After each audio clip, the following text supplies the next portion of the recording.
moet nooit onderskat die oorlog wat ons met die bose het nie. En ons moet in Jesus hierdie oorlog aanvat. Ons kan nie in ons eie krag dit doen nie. Dis wie hy is. Hy's 'n God wat jou wil beweeg van een plek na die ander plek. Hy wil nie jy moet in die woestyn bly nie. Hy wil nie jy moet diskant van die Jordaan bly nie. Hy wil jy moet inbeweeg in die plan wat hy vir jou het. Wanneer jy sien, moet jy volg.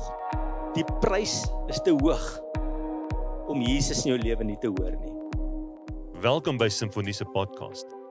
Simfonie is 'n Suid-Afrikaanse kerk aan die Wesrand van Gauteng, waar ons groot liefde vir mekaar, vir God en vir ons gemeenskap het. In ooreenstemming met 2 Timoteus 3 vers 16, glo ons die Bybel is geïnspireer deur God en is bruikbaar vir lering en regstelling, sodat die kinders van God voorbereid sal wees om in die waarheid elke goeie werk uit te kan voer. Ons is opgewonde om hierdie kosbare, Heilige Gees geïnspireerde boodskap te deel. En mag hierdie saad vrugbare grond vind. Ek wil vanaand met jou praat oor hoe om die Here se beter plan vir jou lewe in die nuwe jaar te ervaar. Hoe om die Here se beter plan vir jou lewe in die nuwe jaar te ervaar. Een ding wat ons moet weet van die Christelike wandel is, dis nie iets wat staties is nie. Dit is iets wat toeneem en dit is iets wat beter word en is iets wat groei, kan ons amen sê. En ek bly nie waar ek is nie. Ek leer die Here dieper ken. Ek ontdek meer van hom en God se werk raak net groter in my lewe. En dis die Here se plan. Dit moet nooit kleiner en kleiner raak nie. Nee, die Here wil hê ons moet toeneem in geloof en toeneem in liefde en ons moet konstant verander word deur die werk van die Heilige Gees. En mag jy in 2026 in jou nuwe jaar die beter plan vir die Here in jou lewe ervaar. En ek wil vir julle vanaand lees uit Joshua 3 vers 1, so 'n mooi stuk van die volk van die Here wat oorbeweeg het van een seisoen na 'n ander seisoen in hulle lewe, van een plek na 'n ander plek, van een bestemming na 'n ander bestemming. Ons lees in Joshua 3 vers 1 daarvan. Joshua het die môre vroeg van Sittim af vertrek en by die Jordaan aangekom, hy en al die Israeliete, en hy het daar oorgebly voor hulle deur die rivier sou trek. Na 3 dae het die beamptes die kamp deurgegaan en die volk beveel: wanneer julle sien die Levitiese priesters dra die verbondsark van die Here, julle God, moet julle van julle staanplekke af vertrek en die ark volg. Sê 'n bietjie volg. Volg, belangrik. Sodat julle kan weet watter pad om te gaan, want julle het nie van tevore met die pad langs gegaan nie. Maar daar moet 'n behoorlike afstand wees tussen julle en die ark, omtrent 900 meter. Moenie te naby kom nie. Joshua het vir die volk gesê: reinig julle, want môre gaan die Here wonders doen tussen julle. Vir die priesters het Joshua gesê: tel die verbondsark op en stap voor die volk uit. En hulle het die verbondsark opgetel en voor die volk uitgeloop. Toe sê die Here vir Joshua: ek begin vandag om vir jou hoë aansien in die oë van die hele Israel te gee, sodat hulle kan weet dat ek by jou is, soos ek by Moses was. Sê nou vir die priesters wat die verbondsark dra, hulle moet by die Jordaan gaan staan, wanneer hulle by die waterkant kom. Joshua het vir die Israeliete gesê: kom nader, luister na die woorde van die Here julle God. Daarna sê hy: hieraan sal julle weet dat die lewende God tussen julle is. Dat die lewende God tussen julle is. En dat al daai nasies, die Kanaaniete, die Hittite, die Hiwite, Ferisiete, Muskiete, Parasiete, almal, okay, daar gaan hulle. Goed, sekerlik sal verdryf om vir julle plek te maak. Kyk, die verbondsark van die Here van die hele aarde, die verbondsark van die Here van die hele aarde, sal voor julle uit die Jordaan ingaan. Dan lees ons van vers 13 af. Wanneer die voetsole van die priesters aan die Jordaanse water raak, die priesters wat die ark van die Here dra, die Here van die hele aarde, sal die water van die Jordaan wat afkom afgesny word en op een hoop gaan staan. Die volk het toe van hulle tente af vertrek om deur die Jordaan te trek. Die priesters wat die verbondsark gedra het, was voor hulle. Die draers van die ark het by die Jordaan aangekom. Gedurende die hele oestyd is die Jordaan gewoonlik vol oor al sy oewers. Toe die voete van die priesters wat die ark dra in die vlakwater kom, het die water wat afkom gaan staan. Dit het op een hoop gaan staan, ver boontoe by Adam, die stad langs Saretan. Die water wat afloop na die see in die Jordaanvallei, die Soutsee, was heeltemal afgesny. Die volk het reg oor Jerigo deurgetrek. Die priesters wat die verbondsark van die Here dra, het daar binne in die Jordaan op die droë bedding gaan staan, terwyl die hele Israel oor die droë bedding deurgegaan het, tot die hele nasie uiteindelik deur die Jordaan is. Is dit nie kosbaar nie? Mooi stuk hierdie. Mag die Here sy woord seën. Jy het nie gekom om aan die opinie van 'n mens te luister. Die mense se opinies is maar so. Maar die woord van die Here verander harte. En die woord van die Here bring lig en lewe. En mag die Here sy woord seën vanaand. Israel is hier op 'n plek om die beloofde land in te gaan. Na 40 jaar het hulle in die woestyn rondgeswerf. Julle onthou mos die storie dat 500 jaar gelede plus minus het die Here vir Abraham 'n belofte gegee en hy was al oud en hy het nie kinders gehad en die Here het hom gesê, Abraham, ek gaan jou 'n groot nageslag gee en ek gaan vir jou land gee. En nou word hierdie belofte na 500 jaar gaan dit waar word. Maar nou onthou julle die storie, 40 jaar tevore was die volk op hierdie plek gewees, baie naby aan hierdie plek waar hulle die land sou ingaan. Maar hulle het nie die Here geglo dat hy vir hulle die land kan gee nie. En hulle het die negatiewe boodskap geglo van die 10 spioene wat gesê het, o nee, daai mense is soos reuse en is 'n verskriklike land om in te gaan. Maar hulle het nie vir Joshua en Caleb geglo wat vir hulle gesê het, julle kan die land ingaan nie. Maar vanweë hulle ongeloof en hulle onwilligheid om in te gaan, en hulle hardnekkigheid, kon hulle nie in die beloofde land ingaan nie. Maar hier gebeur dit nou 'n tweede keer. 'n Tweede kans dat hulle kan ingaan. En ek dank God vir tweede kans. Is hy die God van genade? Halleluja. En Israel moes vir 40 jaar rondswerf in die woestyn. Ek weet nie van jou nie, maar ek baie keer dan sê ou vir die Here op 'n stadium in jou lewe nee vir iets. Dalk het jy vir hom persoonlik nee gesê, dalk vir 'n saak wat in jou lewe wil doen. Dalk was dit 3 jaar terug, 8 jaar terug, 30 jaar terug. En al wat jy beleef is, dit voel of jy in 'n woestyn rondswerf. Ja, as mense uiterlik na jou kyk, sal sien jy het 'n kar en jy het 'n huis en jy eet en jy lyk nie te sleg nie, maar binnekant weet jy, ek het eintlik 'n geestelike dorheid in my. En jy's in hierdie woestyn, want toe jy op die kant van die beloofde land gestaan om vir Jesus Christus ja te sê, om hom in jou lewe in te nooi en om jou koning te maak, het jy hom weggewys. En het jy in 'n doolhof beland, het jy in 'n woestyn beland. En as jy in hierdie dit voel of jy maar net so rond van plek na plek gaan. Dalk het jy nee gesê vir die Here vir 'n spesifieke saak in jou lewe. Maar ek dank God dat die Here weer by jou 'n draai kom maak en dat jy kan ja sê daarvoor. Is hy nie 'n genadige wonderlike God nie.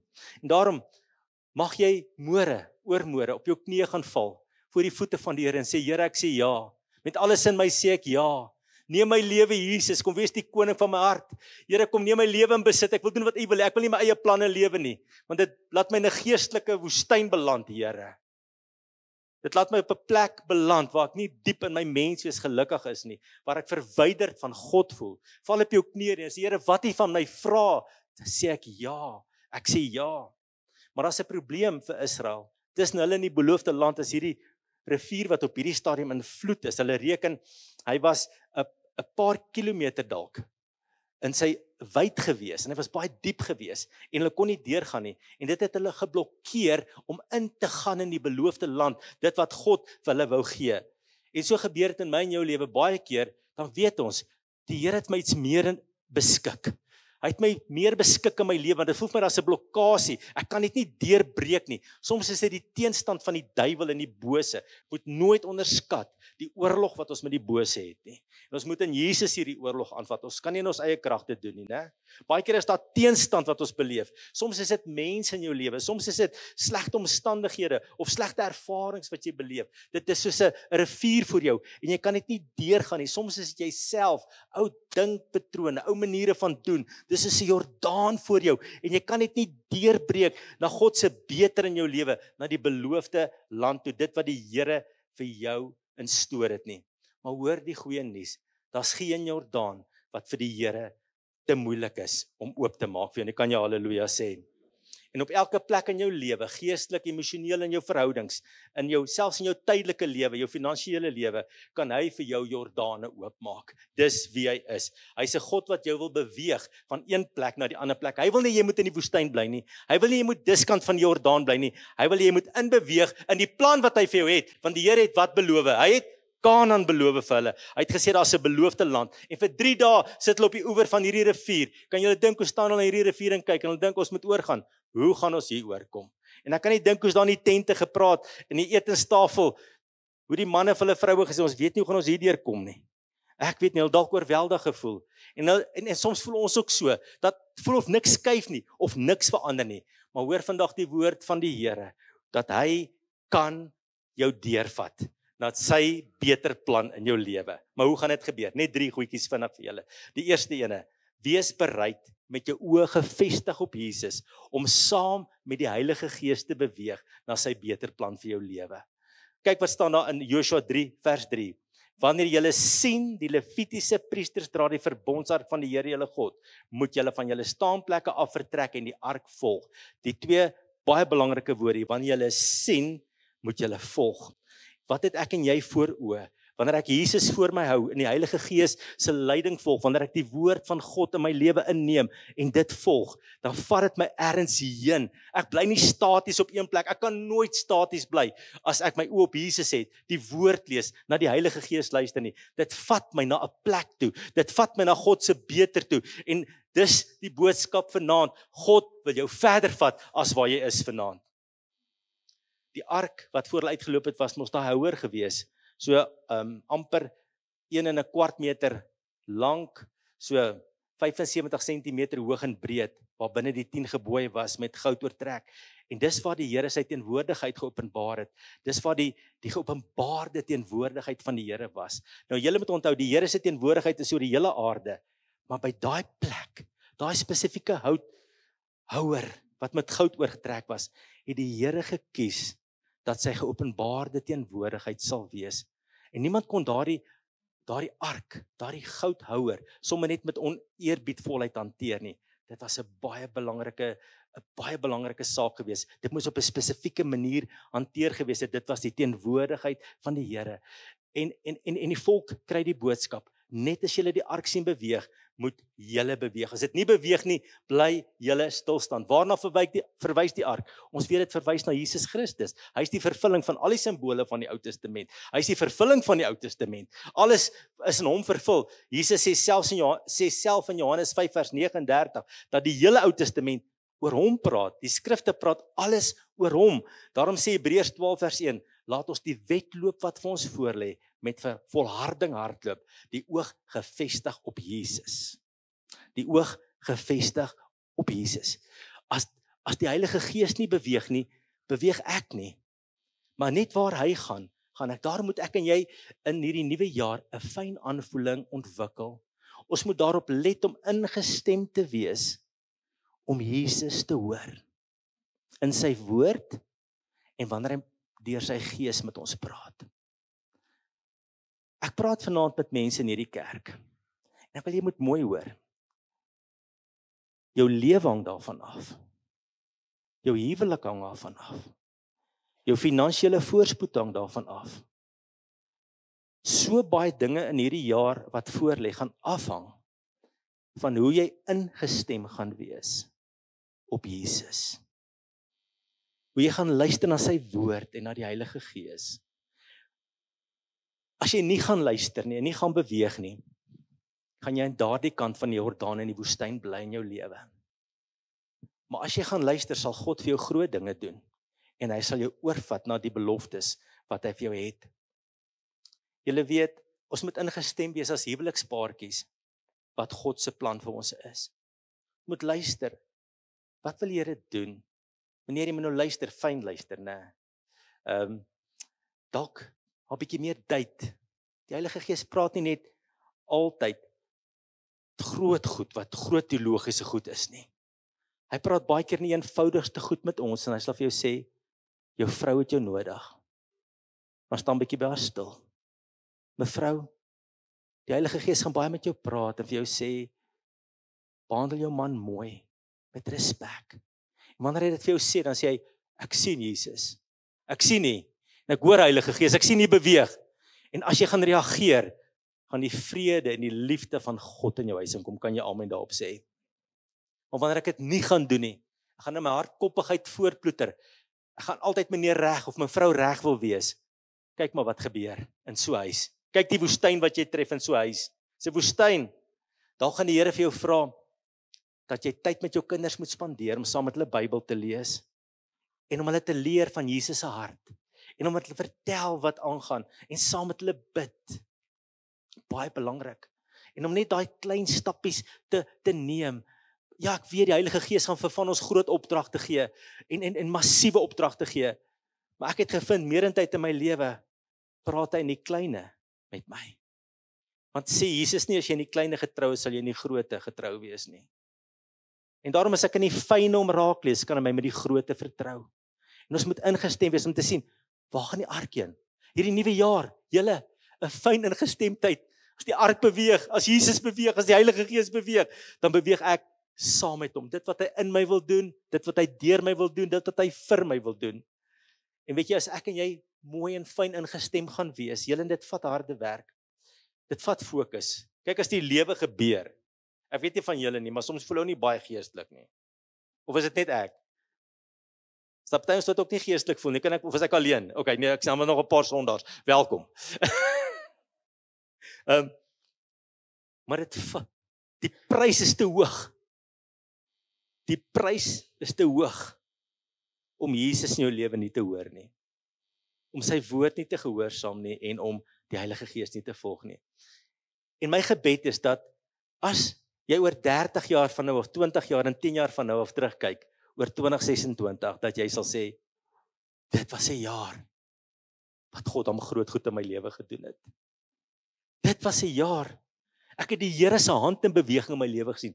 Hoe hy my voorsien het. Hoe hy my verander het in my karakter. Hoe hy my huwelik herstel het. Hoe hy my gehelp het om 'n beter pa te wees. Hoe hy my besigheid omgedraai het.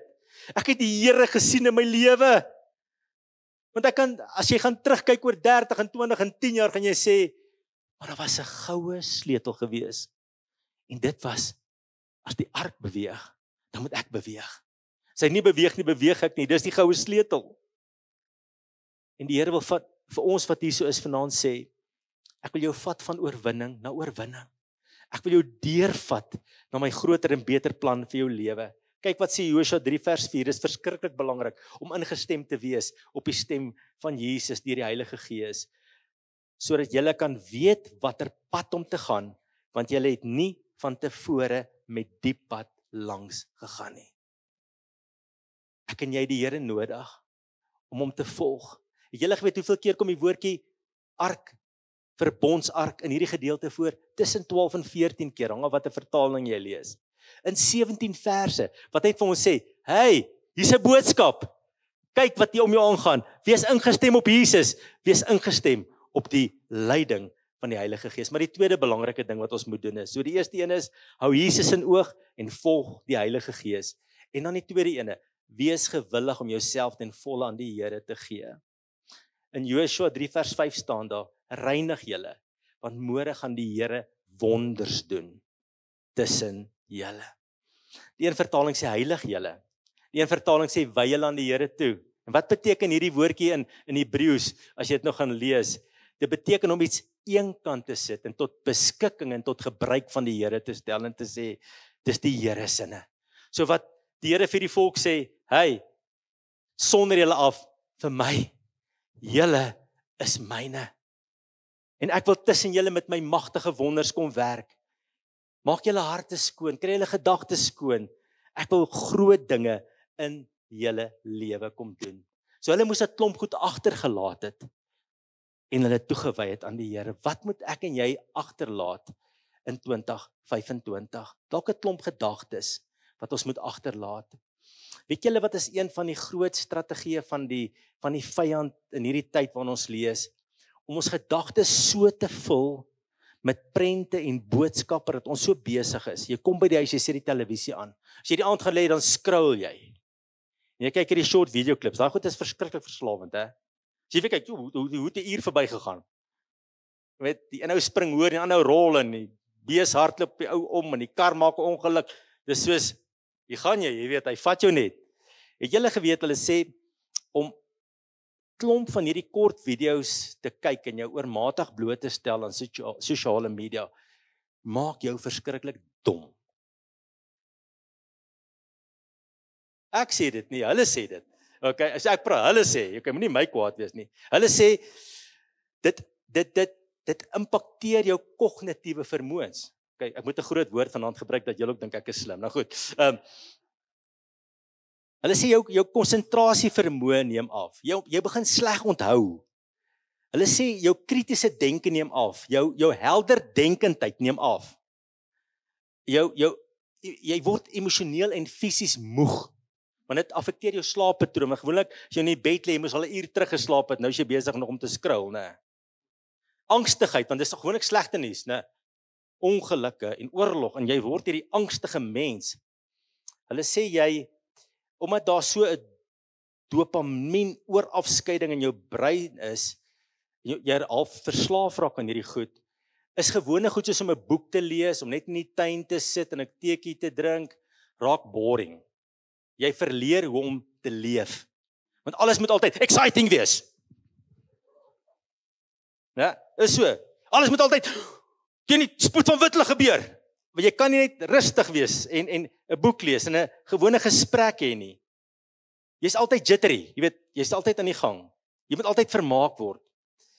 En wat gebeur is wat hulle ook sê is dat jy begin geestelik afgestomp raak.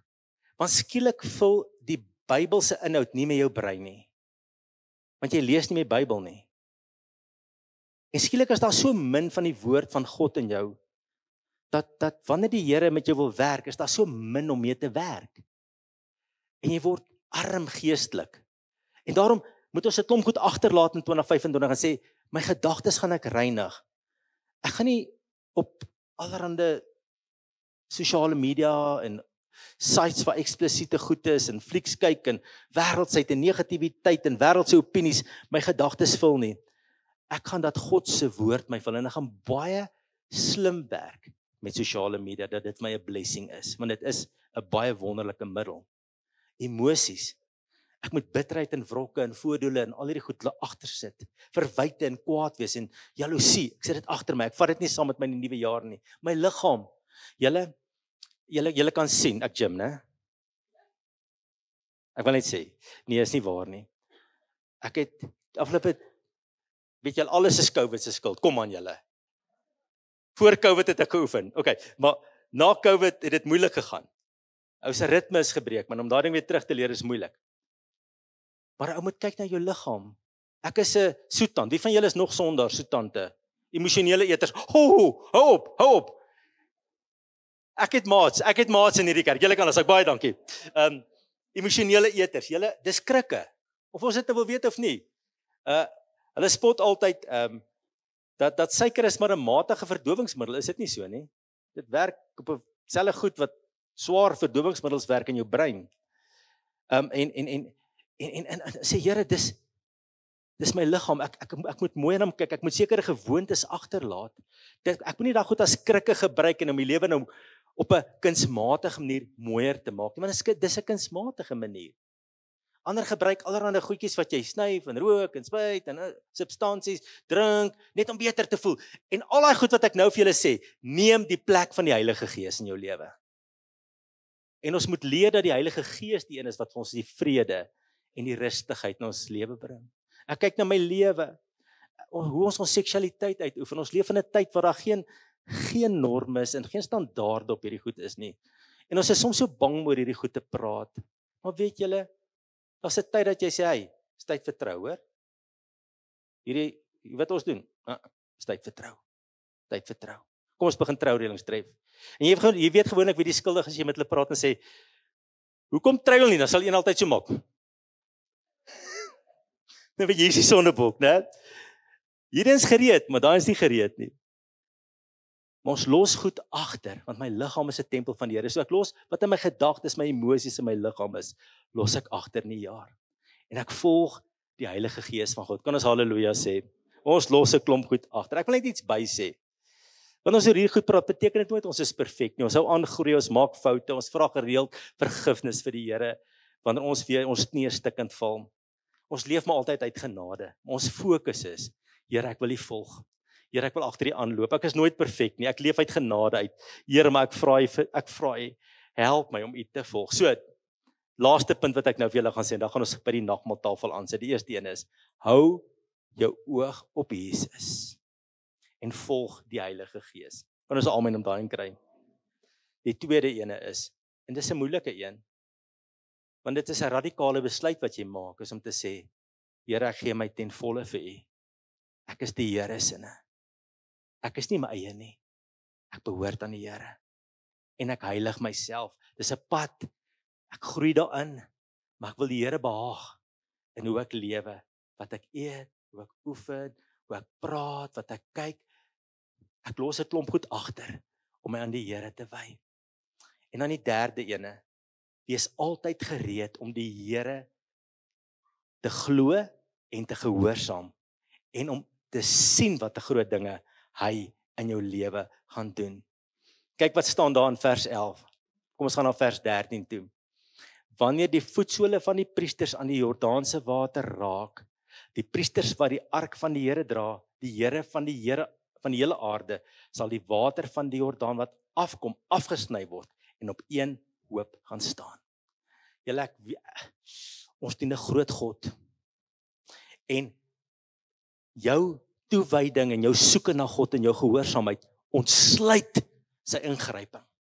Nou, julle moet onthou, God werk in alle mense se lewe. Die Bybel sê, dis sy algemene genade. God laat die son skyn oor die goeie en die slegte, hy laat reën oor die goeie en die slegte. Maar God se bonatuurlike ingryping is vir die kinders van God bedoel. Sê amen. Dis vir my en jou bedoel. En hierdie rivier wat oor die 2 kilometer wyd is, God druk sy hand so en hy stop dit, dat die volk op droë voet kan op 'n droë bedding kan deurloop. En die Here doen iets magtig vir hulle. Maar weet julle wat is ons fout? Baie keer wag ons eers vir die rivier om op te droog. En dan gaan ons na die rivier toe en sê, nou gaan ons deurstap. Baie keer is die omstandighede glad nie perfek om die Here te gehoorsaam nie. Glad nie perfek om te doen wat hy vra nie. Dis moeilik. Jou man is moeilik, maar jy sê, Here, ek kies om hom lief te hê en om dit te respekteer en vir hom te bid. Dalk is jou kind het jou so teleurgestel. En jy voel so, ek is teleurgestel, maar jy bly 'n goeie en 'n biddende ouer. Jy wag nie eers dat jou kind goed word voordat jy vir hom lief word nie. Baie keer is omstandighede nie perfek nie, maar jy doen wat God van jou vra. Jy doen die regte ding. Jy sit jou voet in die water en die Here verander die omstandighede. Ons hoef nie te wag vir die regte goed om te gebeur voordat ek die regte ding doen nie. Lank voor die regte goed gebeur, doen ek die regte ding, kan ons almal sê. En al het ek seer in my hart en vra my hart, want dit gebeur ook maar, ons is mense, ons kry ook teleurstelling, hou ek aan om die regte ding te doen. Hoekom? Want ek wil die Here se hand in my lewe sien. Luister, daar's goed wat net God vir jou kan doen. Daar's goed wat jy kan doen. Maar daar's goed wat net die Here vir jou gaan doen. Net die Here kan jou kind se hart verander. Net die Here kan jou man se hart verander. Net die Here kan daai oop deur vir jou gee. Net die Here kan jou omstandighede draai. En daarom is dit my so belangrik en vir jou so belangrik om in 2026 te sê, Here, ek gaan my oë op U hou. Ek gaan die Gees volg. Ek gaan my vir U gee, Here. Ek weet ek gaan nooit volmaak wees nie, maar ek gaan my gee. Dit gaan die intensie van my lewe wees om myself vir U te gee. En Here, ek gaan nie gehoorsaam in die kleine. Ek gaan doen wat U van my vra. Ek gaan dit doen en ek gaan 'n verwagting hê dat die lewende God in my huis en in my lewe gaan werk in 2026. Kan ons Here lof of in hierdie kerk gee vanaand. Halleluja. Halleluja en amen. Mag hierdie kragtige woord van Pastor George jou inspireer om die evangelie van Jesus Christus te deel in woord en karakter. En mag die Heilige Gees jou herinner aan sy woord, sodat jy voorberei sal wees vir elke goeie werk.